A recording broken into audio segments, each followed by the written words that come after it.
The gift of this moment is the fact that we are now aware, more aware than ever, and we have people who are just rising up, which is a good thing for me, in my opinion. You know, these young people that we have been written off, saying that, oh my God, the next generation is going to hell in a handbasket. No, they're not, because even as individuals who had loved ones, you know, murdered at the hand of through mass violence, and I thought that maybe the whole AME church should have risen up. You know, I had my own little perspective because, you know, I'm a social justice machine by myself. But when you look at the aftermath of what happened last summer, when you thought that the civil rights movement, you know, sort of was, I guess we had slammed the door on it. Well, not really, because the Black Lives Matter movement, and certainly you look at the footage, I was out there in the streets too, but at the same token, I didn't have to be, because these young people now were raising up to own that space. And guess what? They weren't listening to anybody. They just showed up on their own. So we would convene them. I would try to corral them. I'm like, look, you know, I'm kind of like OG, so you listen to me,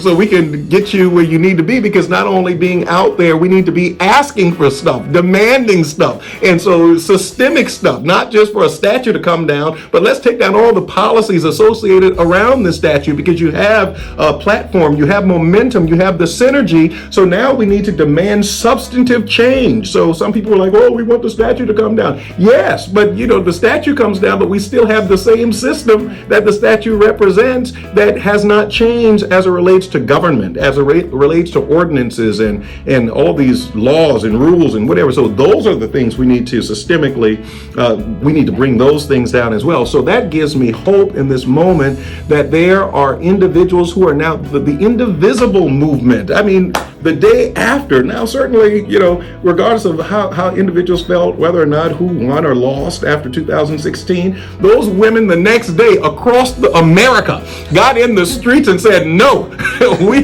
we reject this. And that movement reverberated across the country and continued with a narrative and a message that pushed back, you know, against all of the whatever. So if you ask me, look, I could find something that will always help you know that right now in this moment, we have a ripe opportunity now. Yeah.